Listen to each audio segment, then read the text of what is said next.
السلام علیکم بھائی جان، آپ ترکی گرینڈ بازار کی سیر بھی کرو اور ساتھ میں آپ کو اپنی اوقات ہمیشہ یاد رکھے۔ اس کے حوالے سے ایک واقعہ آپ کو سناتا ہوں۔ ایک غریب آدمی تھا، اس کا کام یہ تھا کہ وہ لوگوں کو پانی پلاتا تھا کنویں میں۔ بہت پرانے زمانے کی بات ہے جب لوگ کنویں سے پانی پیتے تھے، تو وہ لوگوں کو پانی پلاتا تھا۔ بہت غریب تھا، اس کو لوگ دے دیتے تھے کچھ کھانے پینے کے لیے، کیونکہ پرانے زمانے میں پیسے نہیں ہوتے تھے، بہت کم ہوتے تھے۔ تو ایک بزرگ آیا اور اس نے اس کو پانی پلایا۔ بڑی عزت اور قدر کرتا تھا وہ لوگوں کی، پیار محبت سے پانی پلاتا تھا، کیونکہ وہ غریب تھا تو اس لیے۔ تو اس نے اس بزرگ کی بہت خدمت کی۔ تو اس بزرگ نے کہا، بولو تمہیں کیا چاہیے؟ اس آدمی نے کہا، بس جو آپ کی مرضی۔ اس بزرگ نے کہا، بھائی ہاتھ آگے کرو۔ اس نے ہاتھ آگے کیا تو اس کے اوپر اس نے 1 لکھ دیا۔ تو پھر اس کے لکھنے کے بعد یہ ہوا کہ اس کو روزانہ 1 درہم ملنے لگ گیا۔ یعنی اس سے پہلے اس کو منافع نہیں ہوتا تھا، پیسے کبھی ملتے تھے کبھی نہیں، مگر بزرگ کے لکھنے کے بعد اس کو 1 درہم روزانہ ملنے لگے، یعنی مہینے کا 30۔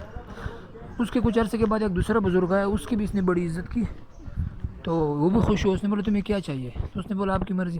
اس نے بولا، ہاتھ آگے کرو۔ جب اس نے ہاتھ آگے کیا، اس نے 0 لکھ دیا۔ اب بھائی اس بزرگ کو 10 درہم روزانہ ملنے لگے، یعنی 300۔ پھر اس کے بعد ایک تیسرا بزرگ آیا، اس نے اس طرح ایک اور 0 لکھ دیا، تو اس کو 100 درہم ملنے لگ گئے۔ پھر ایک چوتھا بزرگ آیا، اس نے ایک اور 0 لکھ دیا، تو اس کو 1000 درہم ایک دن کے ملنے لگ گئے۔ اس میں کچھ عرصے کا وقفہ ہے۔ تو جب 1000 درہم اس کو ملنے لگے تو یہ اب بندہ امیر ہو گیا۔ تو اس نے پانی کا جو کام تھا وہ چھوڑ دیا اور یہ تاجر بن گیا، مشہور۔ یہ ایک مشہور تاجر بن گیا اور بہت امیر ہو گیا۔ کافی عرصہ اس نے مزے کیے۔ پھر کچھ عرصے کے بعد وہ بزرگ، جو پہلے والا بزرگ تھا جس نے اس کے ہاتھ پہ 1 لکھا ہوا تھا، وہ واپس آیا۔ تو اس نے دیکھا کہ بھائی پانی کوئی اور پلا رہا ہے، اور اس بزرگ نے اس کو نصیحت کی تھی کہ تم نے ہمیشہ یہی کام کرنا ہے، مگر اس نے اپنے کام چھوڑ دی تھی۔ تو جب اس نے پوچھا کہ بھائی وہ بزرگ کہاں ہے، وہ بندہ کہاں ہے جو پہلے یہاں پانی پلاتا تھا، اس بندے نے کہا، بھائی وہ تو بہت امیر آدمی ہے، وہ تو وہاں فلاں جگہ رہتا ہے۔ تو یہ بزرگ چلا گیا اس کے پاس، اور اس نے اس آدمی سے پوچھا کہ میں وہی بزرگ ہوں۔ میں نے اپنا تعارف کروایا، تو اس شخص نے اس کو پہچاننے سے انکار کر دیا، بولتے میں آپ کو نہیں پہچانتا ہوں، اور میں جو باپ دادا کی طرف سے امیر ہوں، کروڑ پتی ہوں، ارب پتی ہوں، سونے کا چمچہ لے کے منہ میں پیدا ہوں، سونے کا چمچہ منہ میں لے کے پیدا ہوا ہوں۔ تو پہچاننے سے انکار کر دیا۔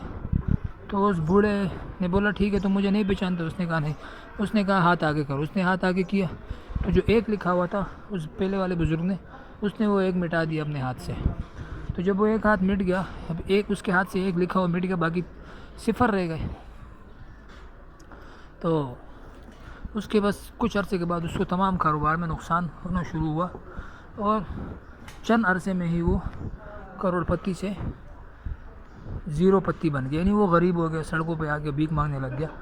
تو بھائی جان، اس واقعہ سنانے کا مقصد یہ ہے کہ کبھی بھی اپنی اوقات نہ بھولیں، غرور و تکبر نہ کریں، اور جو آپ کے ساتھ اچھائی کرتا ہے اس کی اچھائی کو مت بھولیں، کیونکہ آج کل ایسے لوگ ہیں کہ آپ کے ساتھ برا چاہنے والے بہت ہیں، مگر آپ کے ساتھ اچھا کرنے والے بہت کم ہیں۔